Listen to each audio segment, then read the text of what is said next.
están escuchando. Hoy es una noche especial porque me encuentro acompañado de dos buenos y grandes amigos que hoy me acompañan, y precisamente lo que nos convoca es precisamente hablar acerca de la reforma constitucional que tantas opiniones está generando tanto dentro como fuera de Cuba.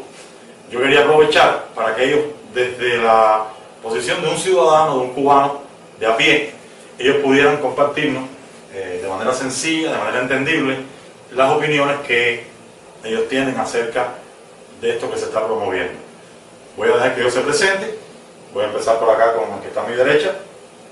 Sí, mi nombre es Pavel Amado Torres. Soy casado, tengo 2 niñas, soy cristiano. No pertenezco a ningún movimiento político, a ningún partido político, pero sí pertenezco a la nación cubana. Soy cubano y creo que como cubano tengo deberes con mi país. Y bueno, quiero darle gracias a mi hermano Carlos que nos da este espacio, esta oportunidad para poder decir nuestra opinión, aun cuando no pertenezcamos a ningún movimiento político. Sí, gracias por darme esta oportunidad. Mi nombre es José Becerra Guevara, tengo también una familia, soy esposo, soy padre de 2 hijas, tengo 41 años y también soy cristiano, así que me siento también comprometido con mi país y con mi iglesia. Muy bien. Ok, quería hacerte una pregunta. ¿Consideras que, teniendo en cuenta el momento histórico que estamos viviendo en nuestro país, crees que es oportuno hablar de cambios en la Constitución? Bueno, siempre he escuchado decir que los cambios son buenos. Ahora habría que ver desde qué perspectiva son los cambios y cuáles son las cosas que realmente serán cambiadas o modificadas, o si solo cambiarán de nombre. ¿Qué crees tú, Pablo? Bueno, realmente, como estamos viviendo en este país hace mucho tiempo, desde que tengo uso de razón, creo que siempre hemos necesitado un cambio. Hace muchos años hemos necesitado un cambio porque nací y siempre he visto en mi familia necesidades, siempre he visto carencias y siempre he visto que han sido por la falta de gestión del gobierno, por falta de salario, por falta de atención, de cosas que creo que provienen del gobierno. Entonces creo que debe haber un cambio, pero un cambio que sea realmente beneficioso para la población. Recientemente compré la propuesta esta de cambio para la Constitución, y aunque no me he detenido a leerla, pero solamente miré por arriba y veo que realmente los cambios no dicen mucho, no son grandes cambios, no son cambios que van a traer algo diferente, sino un simple cambio. El mismo perro con otro perro. Un simple barniz, y creo que eso no va a definir mucho en este tiempo. Pablo, a propósito de eso último que dijiste, quiero saber qué cambios tú necesitarías ver en la Constitución para hablar de cambios reales en Cuba. Bueno, brevemente pudiera decirte, necesitamos cambios donde el trabajador sea beneficiado, donde un trabajador pueda vivir con su salario, donde un trabajador pueda alimentar a su familia, donde un trabajador pueda esparcirse con su familia también, tener vacaciones, poder sentir que tienen una vida digna, dignificar al ciudadano, donde el ciudadano sea libre de tomar decisiones, de poder hacer cosas que realmente con esta Constitución no lo pueden hacer. Esta Constitución habla de que se puede tener libertad, por ejemplo, de prensa, que se puede tener libertad en ciertas cosas, pero vuelve y las regula y las limita a que es una libertad dentro del marco de la ley. Cuando ya le están poniendo marcos, realmente ya no hay una libertad. Específicamente de la ideología socialista. Exactamente. Si yo, Raúl decía, por ejemplo, en la televisión, que quien aprueba estos cambios está aprobando el carácter irrevocable del socialismo y está aprobando la postergación de la revolución. Y si, por ejemplo, a mí no me interesa la postergación de la revolución y a mí no me interesa el carácter socialista de la revolución, entonces esos cambios para mí no me dan ninguna libertad, porque todo lo que yo pueda hacer libremente tiene que ser dentro del marco de esto que a mí no me interesa. ¿Qué libertad me está proponiendo esta realidad? O sea, que tú consideras entonces que para que haya libertad dentro de la sociedad y de la cual el ciudadano pueda disfrutar, no debe ser esa libertad condicionada por ningún molde. Por ninguna ideología. Ninguna ideología. ¿Qué piensas, Opeín, de esto que estábamos hablando en este momento? Ahorita te decía que el cambio es bueno. creo. Y un concepto de Fidel, el último concepto ese de revolución que él dio, él hablaba que revolución era cambiar todo lo que debía ser cambiado. Pero si se va a cambiar, debe ser un cambio verdadero. Yo creo que el problema más grande que tiene el cubano es un problema económico, por encima de todo lo demás. Y como decía él ahorita, es un problema de que yo tenga que vivir con mis valores íntegros, viviendo mi salario, de poder sostener a mi familia sin tener necesidad de perder valores, de corrompirme, de estar entrando en negocios por fuera, y que uno pueda resolver todo en el marco de la legalidad. Ahora mismo se da un caso, por ejemplo, que está pasando en Cuba. Se habló de proyectar al mercado abierto a las personas con negocios. Entonces, tú vas a comprar una lata de refresco vale 10 pesos, pero en particular el contrapropista lo compra. Cuando se dijo la ley, se dijo de poner esos lugares Las tiendas mayoristas. para que ellos pudieran consumir. El problema es que la consumen donde mismo la tiene para consumir el pueblo, y al final se queda el pueblo sin nada, y el que tiene dinero se lo tiene que comprar a ellos a sobreprecio, con el mismo negocio del mismo estado. Entonces, fue un cambio que al final se embarcó ¿quién? El mismo pueblo trabajador. Entonces no vi tal cambio, no vi tal mejora. Y así puede ser en el transporte, puede ser en las vacaciones, como dice él. No entiendo cómo un trabajador, cualquier ciudadano de cualquier parte de Cuba, no puede, por ejemplo, ir a ningún lugar, ningún hotel, a hacerse 15 días de vacaciones, como cualquier ciudadano del mundo, que puede inclusive visitar otro país. Entonces, a lo poco que también he visto de la Constitución, no veo esos cambios reflejados en un progreso verdadero para el pueblo. Y en cuanto a la fe también, veo que hay intereses más de personas, como también decía Pavel, centralizados en los intereses de alguien. Es decir, los cambios están proyectados al interés de alguien personal y no a los intereses de la sociedad. Ajá. Desde mi punto de vista. Ahora, déjenme preguntarles con relación a... Tú decías que los cambios más importantes que tú considerarías que deberían ocurrir son los cambios económicos.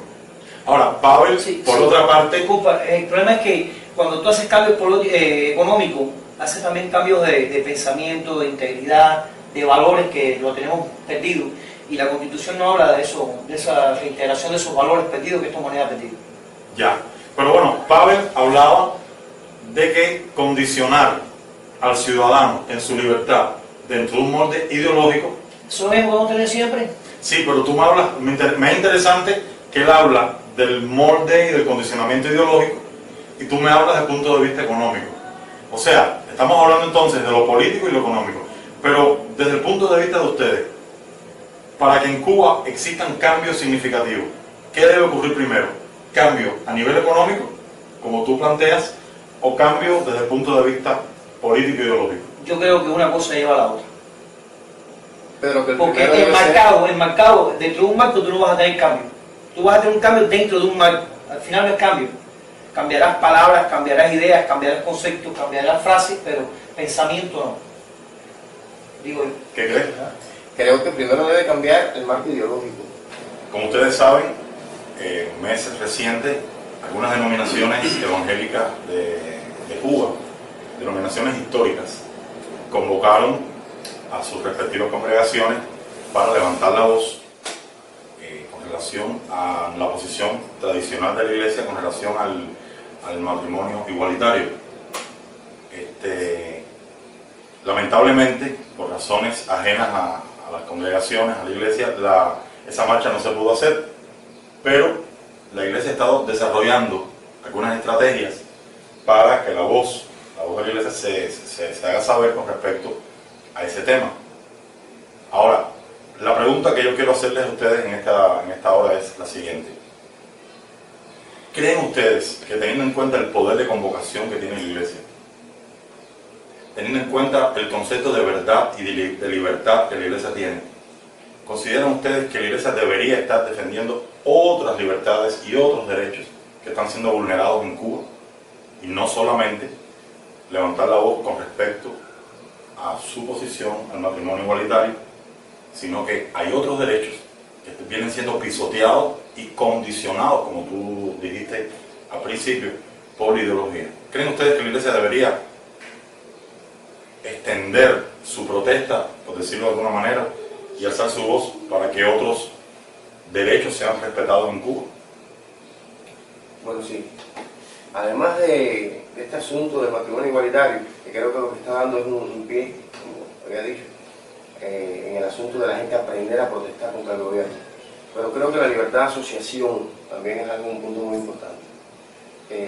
Yo mismo, si pretendiera un día pertenecer a un partido, yo no quiero pertenecer al Partido Comunista, el Partido Comunista es ateo. Perdona que te interrumpa, Pavel.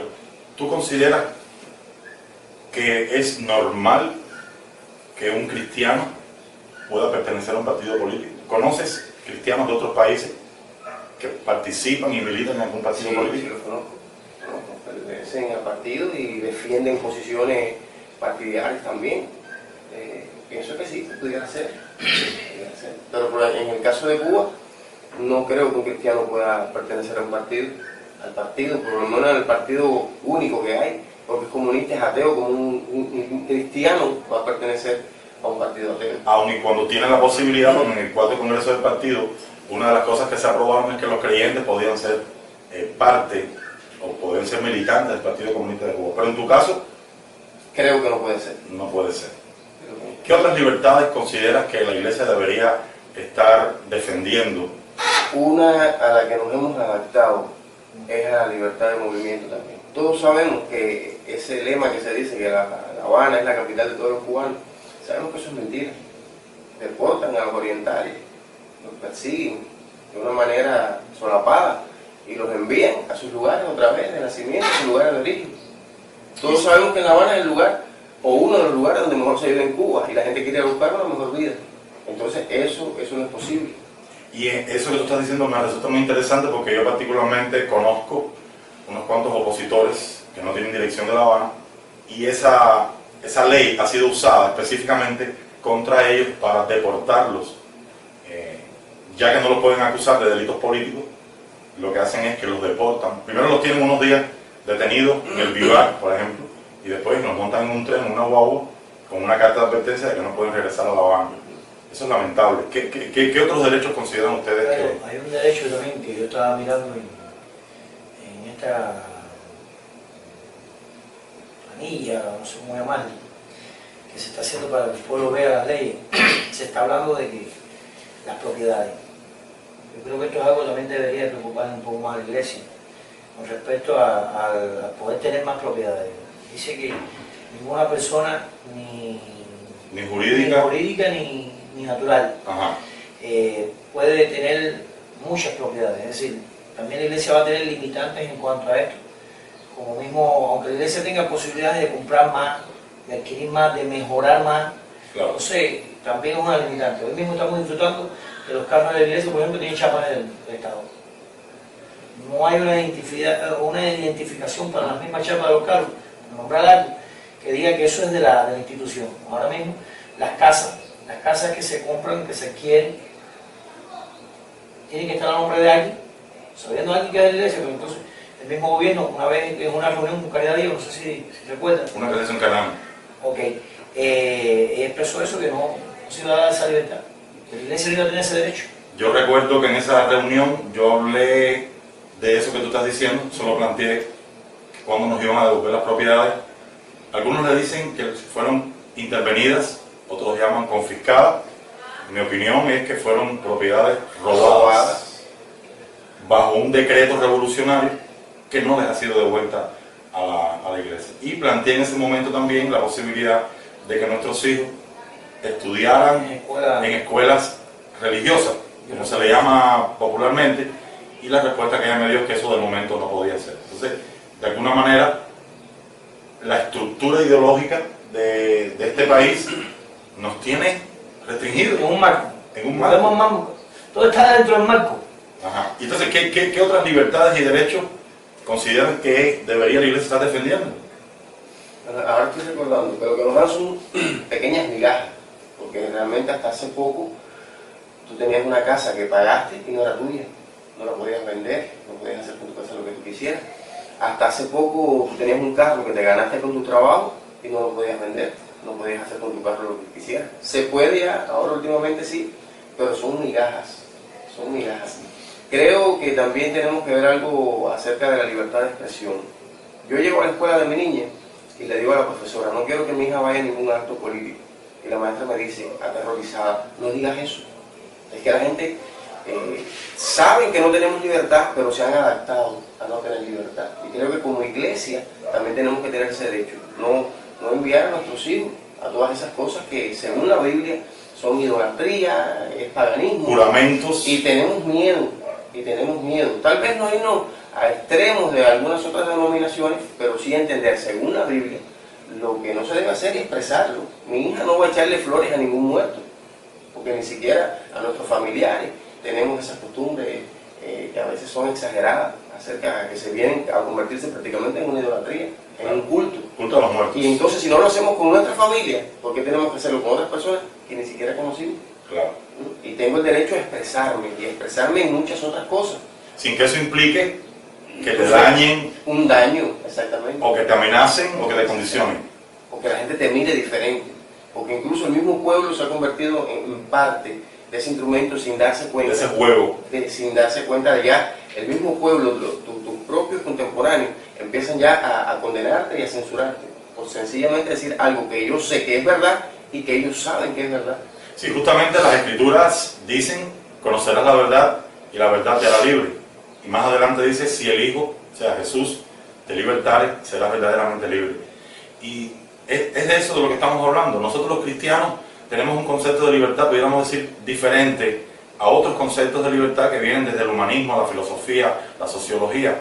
Y es interesante ver cómo muchas veces nosotros los cristianos, teniendo fe en Jesucristo, el libertador por excelencia del pecador en todas las épocas de la historia, cómo a veces nosotros hemos permitido que nos pongan ese molde ideológico y esa mordaza, y a veces bajo un falso concepto de humildad y de sujeción a la autoridad hemos permitido que ciertas personas del gobierno nos condicionen a no decir, a no hablar, no te metas en esto, no opines sobre este otro tema. A mí, por ejemplo, en una ocasión, funcionarios del régimen me cuestionaron porque decían que yo hablaba de política desde el púlpito. Cuando yo les pregunto qué cosa es política, no me saben definir un concepto coherente de lo que es la política. Entonces yo les digo, miren, de la política hay que hablar porque la política tiene que ver con la realidad y la convivencia. Entonces, es el diario. Entonces todo lo que tenga que ver con tu realidad, y si esa realidad te es afectada, bueno, yo tengo el derecho de denunciarlo desde una perspectiva bíblica, por supuesto, y no creo que nadie tenga derecho a preguntarme ni siquiera por qué estás hablando de este tema, y mucho menos prohibírmelo. Entonces eso lamentablemente es una realidad que estamos viviendo en nuestro país, y donde yo creo que la iglesia debería proyectarse de una manera. Por supuesto, la iglesia tiene una ética, el cristianismo tiene una ética que es muy distintiva. Entonces es de eso de lo que yo estoy hablando, y no solamente quedarnos con, bueno, yo no estoy de acuerdo con el matrimonio igualitario. Perfecto, ese es el derecho que no solamente tiene la iglesia, sino cualquier otro ciudadano. Es una responsabilidad del pueblo. Una responsabilidad del pueblo, pero no deberíamos quedarnos con solamente esa propuesta, pudiéramos decir, o esa queja. Deberíamos extendernos, como tú decías, aprovechar este momento en el que nos encontramos viviendo, porque es mucho lo que está en juego. Y yo creo que si la iglesia, con todo el poder movilizativo que tiene, no levanta su voz, sería una terrible oportunidad perdida. La constitución que tenemos ahora, ¿desde qué año está plantada? Según dicen, 76. Sí, la constitución, la actual, la que está vigente, es desde el 76, que es una copia de la constitución del 36 de Stalin. Es casi una copia exacta. Esa constitución del año 76 fue modificada en el 92, sufrió algunas modificaciones. Más adelante, en el 2002, cuando Osvaldo Payá propuso el proyecto Varela, lo que hizo el Estado, en vez de responder a la propuesta que hizo Osvaldo Payá de hacer cambios en la constitución a favor de la democracia, el pluripartidismo, las elecciones libres, el gobierno lo que hizo en el 2002 fue blindar la constitución, y es ahí donde aparece ese artículo que dice que el socialismo en Cuba es irreversible, algo que me parece escandaloso. Entonces eso es lo que tenemos actualmente, y ahora se está proponiendo una nueva propuesta en la constitución. No, lo que te quería decir era que no veo mucha diferencia en ninguno de los cambios.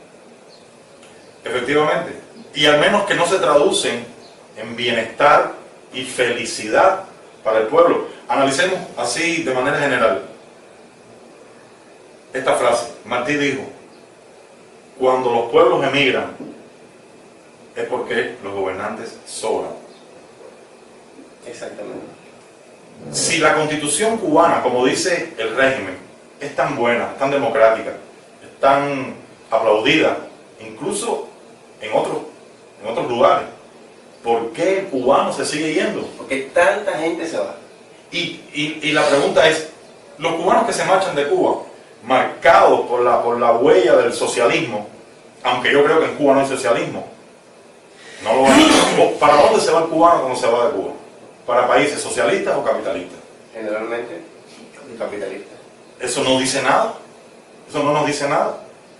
Nuestros amigos cristianos que se van a otros países, ¿por qué se van? ¿Buscando qué? Buscando la libertad en otros lugares que aquí les es vedada. Exactamente. Entonces, de eso se trata, de simplemente aprovechar el contexto, levantar la voz y defender otros derechos y libertades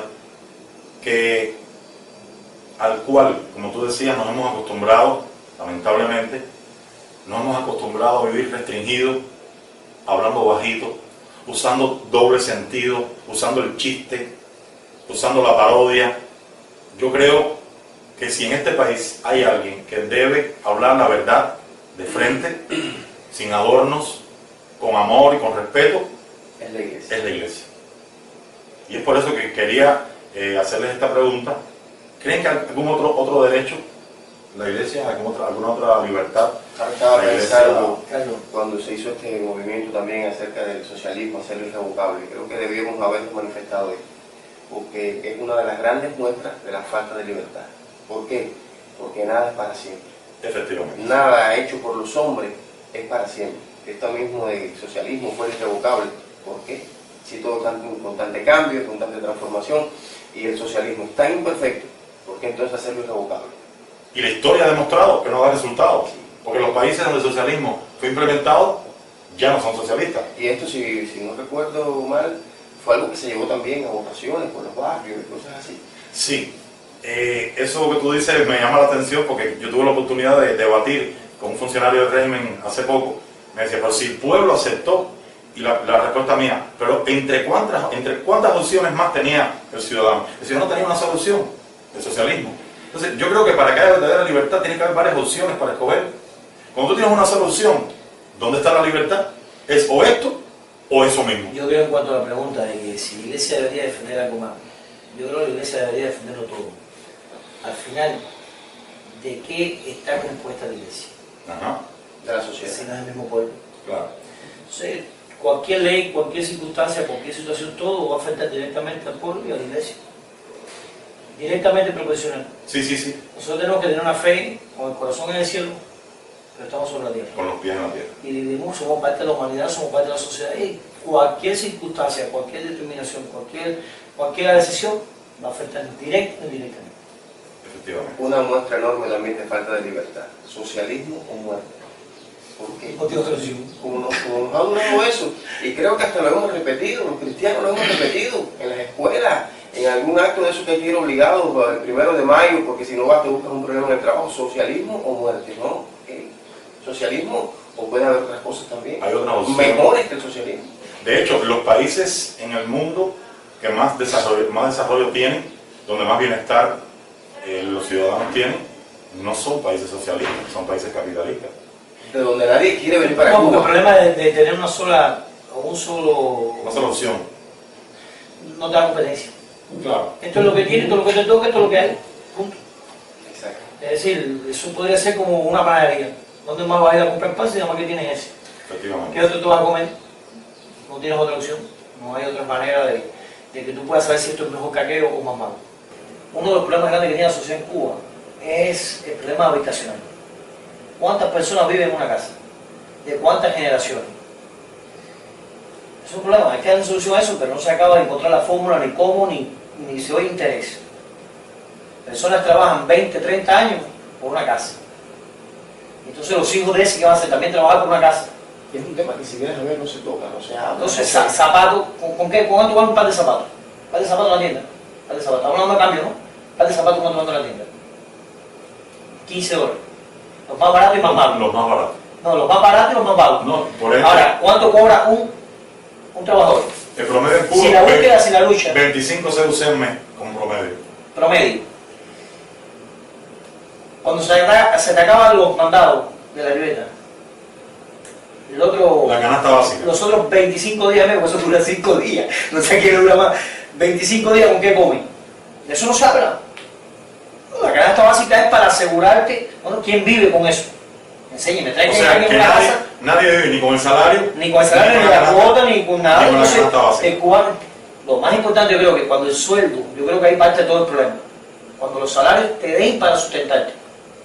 Se dice educación gratis y medicina gratis. Gratis. ¿Quién es el millonario que paga Gratis. la medicina y paga la educación en Cuba? Los mismos trabajadores. Efectivamente. Entonces no es gratis. Yo siempre escuché a alguien decir que de los tiempos de la esclavitud, cuando el esclavista se le enfermaba el esclavo, le traía médico, porque hacía falta que trabajar. Claro. Digo, no sé si será la misma época. Y si querías tenerlos en la casa, los enseñaba hasta leer y escribir. Claro, que te convenía. Te convenía. Claro. Al final nosotros nos pagan con un papel y te dan las tiendas para que tú compres con ese papel. No, es que la aspiración de un ser humano. Eso es el latifundio, ¿no? No, El latifundista venía y te decía, mira, este es el pago tuyo y cómprame la botella mía. la aspiración de un ser humano no puede ser simplemente tener salud y educación. Claro. Hay otros valores, hay otras cosas. Hay otras cosas en las que Y podemos sobre todo aspirar. las nuevas generaciones ya tienen otros ojos abiertos, ya tienen internet, malo lo tienen. Entonces, ¿consideran ustedes que las cuestiones más puntuales del ciudadano, las cosas que más nos afectan, esas cosas no están incluidas en la Constitución? Ustedes verán, al igual que yo, un sistema político fallido que se sigue perpetuando en el poder, Te digo con la ahorita, misma estructura, mismo perro con diferente collar. mismo perro con diferente perro. Esa es una frase que dice mucho, Un cubano.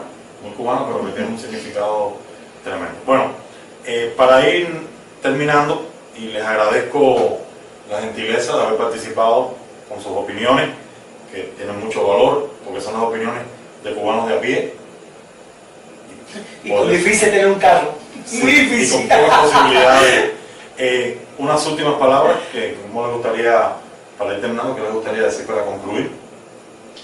Bueno, hablando del referéndum, creo que deberíamos ir allí, creo que debemos votar de lo que debemos discutir y como iglesia, como cristianos, debemos despojarnos de eso que siempre hemos pensado que no nos interesa, que nos hemos metido en lo súper espiritual. Pero hay una frase que se dice, a Dios orando y con el mazo dando. Creo que nosotros tenemos que orar y preocuparnos espiritualmente por nuestra nación, Claro. pero también en lo social tenemos que preocuparnos. Creo que no podemos dejar una cosa y darle más a la otra, o darle más a la otra y dedicarnos solo a una. Creo Claro. que debemos equilibradamente preocuparnos por lo espiritual y preocuparnos por lo social también. Muy Y bien. creo que lo podemos hacer mediante esta participación en esta diferencia. Yo creo que hay un texto bíblico que dice: conoceréis la verdad y la verdad los hará libres. Yo creo que la libertad también tiene que ver con la libertad de expresión, con la libertad de pensamiento, que aparte de la fe que tú tienes la puedes expresar. Cuando los reyes, los profetas tenían que enfrentarse a los reyes, se enfrentaban y le decían lo que estaba mal, lo que estaban haciendo mal. Entonces el profeta Natán fue y se lo dijo a David: Aunque le hubiera costado la vida. está pasando esto. Tenemos a Esther como se presenta delante del rey y dice: bueno, si perezco que perezca, esto es lo que me toca. Y O sea que la voz profética de la iglesia debería ser retomada en este sentido, de que la iglesia levante la voz ante las injusticias. yo creo que ya Cuba, en lo que es en los conceptos de fe, de iglesia, ya no somos un puñado, somos muchos.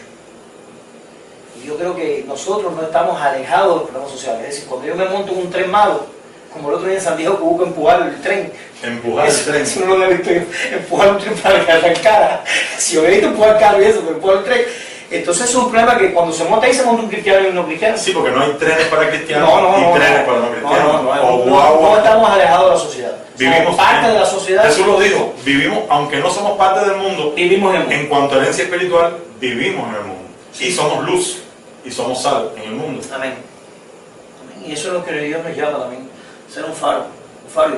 Y oro para que Dios bendiga a nuestra nación y las personas puedan entender que no es ser contrarrevolucionario, no es ser un problema de un partido político, es el problema de ser simplemente un ser social, que las decisiones de los partidos sí afectan a la sociedad. Claro. Yo le añadiría a eso, que entonces como cristianos estamos llamados, como dice la Biblia, a hablar verdad con nuestro prójimo.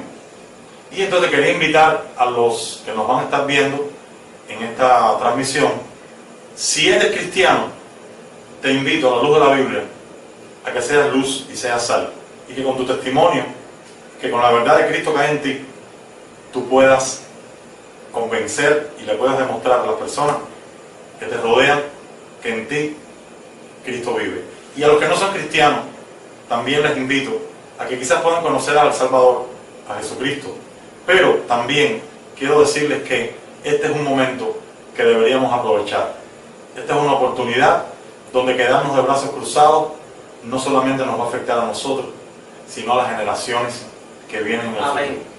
Entonces, invito a todos los que nos van a estar viendo, a todos los cubanos del mundo entero, que nos unamos y que podamos levantar nuestras voces. Yo creo que ha llegado el momento a donde todos tenemos el derecho de hablar, y sobre todo a los que vivimos dentro de Cuba, aunque eso implique un riesgo altísimo. Dijiste de hablar y de ser escuchado. Y por supuesto, y aprovecho eso para decir que no nos van a dar el espacio. Las dictaduras no dan espacio, pero nosotros, con la dignidad con que Dios nos creó, vamos a conquistar esos espacios y vamos a hacer valer nuestras opiniones y nuestros criterios. Así que invito a todos los cubanos, de dentro, de fuera, creyentes, no creyentes, a que podamos aprovechar y desde la decencia, la coherencia, el buen argumento, podamos transformar la realidad. Unos de una manera y otros de otra. Pero al final, yo creo que es el pueblo quien tiene la última palabra con respecto a los cambios en la Constitución. Agradecerles por sintonizarnos, comenten todo lo que van a comentar, critiquen, creo que las críticas también ayudan, compartan con otras personas, familiares, amigos, conocidos, estas palabras que con mucha sinceridad les estamos compartiendo. Dios les bendiga. Dios les bendiga. Y que pase usted buenas noches. Dios bendiga a Cuba. Amén.